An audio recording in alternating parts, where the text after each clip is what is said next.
Hey, welcome to my speed build, and today I built an autumnal cottage here in Bagley. I was feeling very inspired by all the speed builds I was watching, and I guess most of the YouTubers I watch are from the Northern Hemisphere, so even though it's not fall where I live, in fact, we're just heading into spring, I thought I would build one because it's been on my mind. And another thing is that if you notice any difference in the sound quality as compared to my previous videos, it's because, and this is really embarrassing, but it's because I figured out how to connect my mic to the editing program. All this time, I thought I was recording with my mic, but it turns out I wasn't. I'm very technologically challenged, so I had no idea that my mic wasn't set up correctly until I stumbled across the settings on my computer and a couple of other YouTube videos, and it took me some time to figure out everything, but we got here in the end, I think, or I hope. You did see that after I did the terrain manipulation, there was a jump cut to the stairs and the bridge I built, and that's because I was originally going to build a red brick English like townhouse vibe, but it wasn't really working out with what I was trying to go for, so I scrapped the whole thing to start again and I edited all that out. So it was a long journey, but I still really enjoyed building this cottage. I always enjoy building in The Sims, and bulldozing houses to start again is, totally normal. Anyway, here we are just finished with the exterior of the build. You will see the color scheme change once I change the season into fall, but it is a process until I get there, and right now I'm just putting down the fencing from the debug menu from the cottage living pack, and I did that because I like using those rounded fence pieces to enclose areas wherever possible. I think it just makes things look a little bit more homey and soft. So I did that using the tool mod to make it fit into the ground a little bit better, so it's more leveled.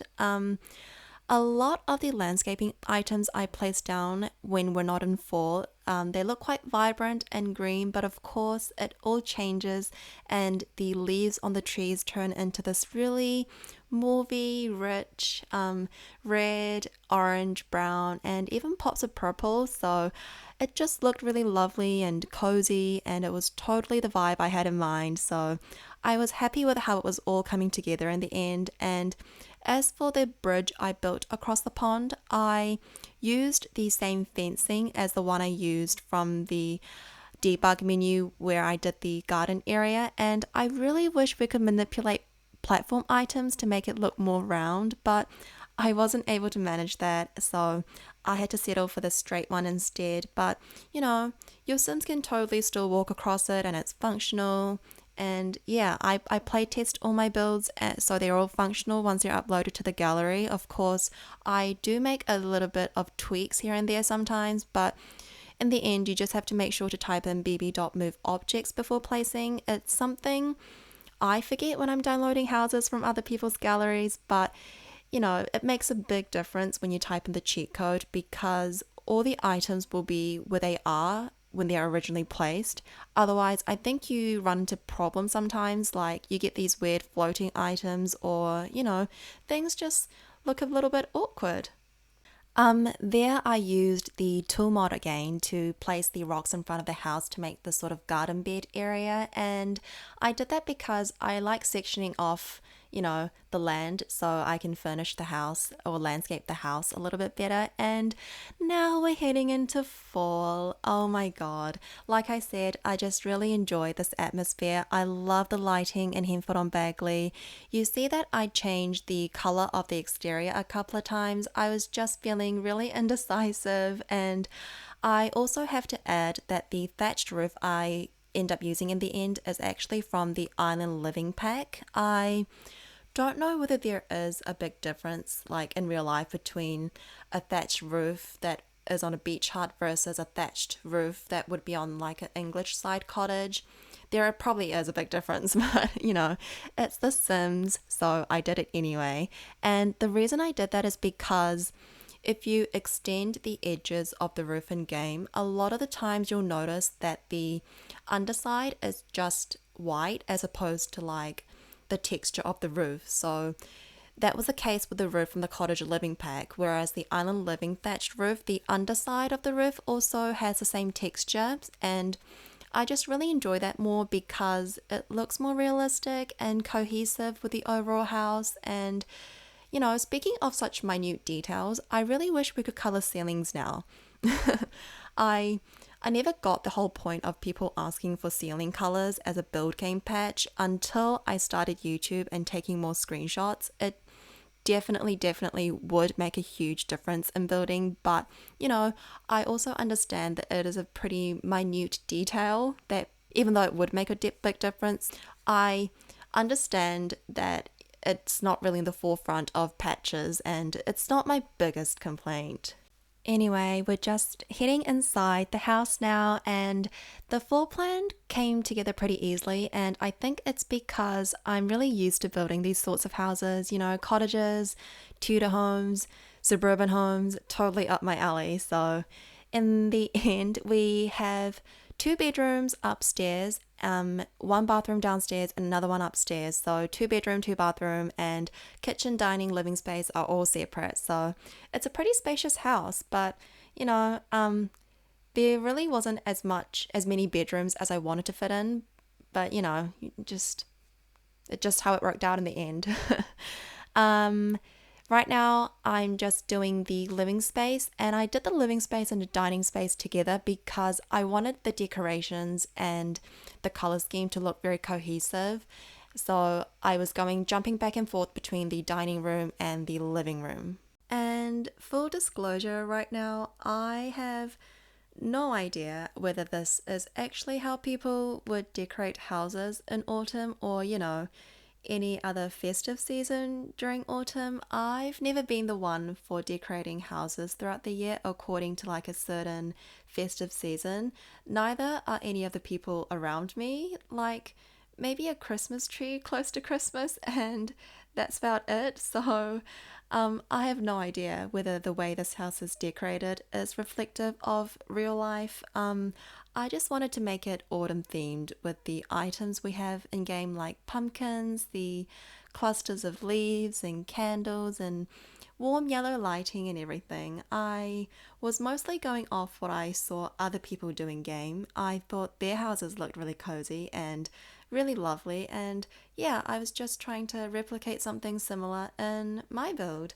I just had a lot of fun decorating the house regardless. I like all the wood swatches and especially how they look in this warm yellow lighting. I think it gives it like a warmer hue, which I really enjoy. I know that some people don't like yellow lighting in game, but you know, that's something you can change in live mode. You just have to click on the light fixture and it should open up the settings for the color you want your light to be. Yeah, the interior of this house really didn't take me too long to furnish. First of all, it was only like two bedrooms, but second of all, I wasn't really thinking of who would live here. I just wanted to use like autumnal colors, and that's how I started building, and yeah, that's what I stuck to.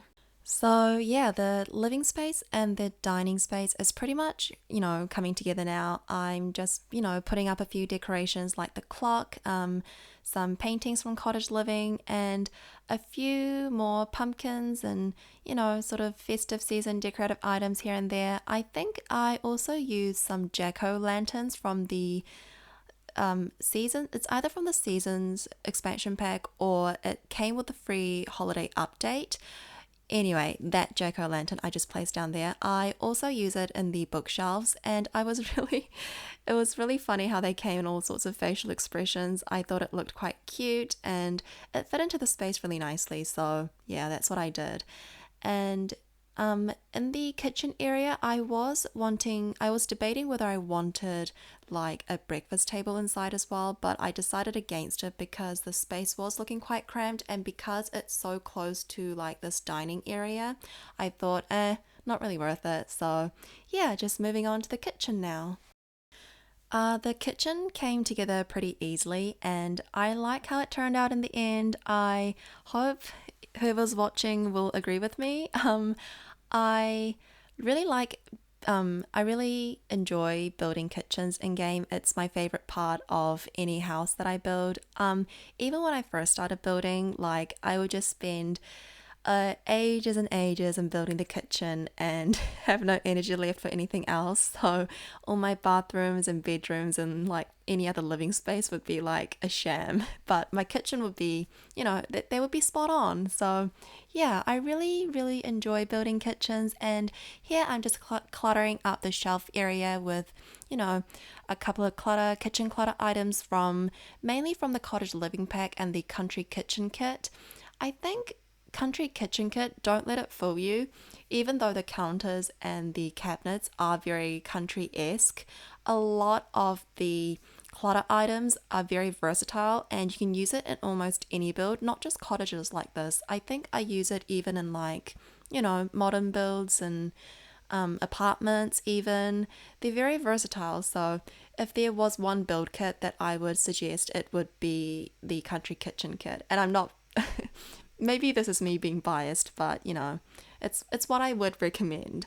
Um, Speaking of kits, I saw that the Incheon arrival kit and the Fashion Street kit, is that what it's called, was released today, and I had a look at some of the cast items and like the reviews of the items, and I know that the Incheon airport arrival kit is supposed to be reflective of contemporary clothing and everything, but I would have really really liked to see something more traditional, like even a modern twist on something traditional like hanbok.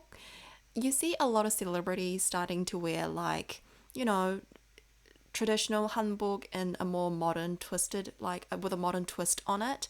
And yeah, I would have preferred that they had at least one, traditional cultural item, but they didn't have it. But I'm still glad that it's like the first ever Korean DLC kit or patch that is in The Sims. Hopefully we'll get an expansion pack sometime later, like, Mount Komorebi that the snowy escape came with.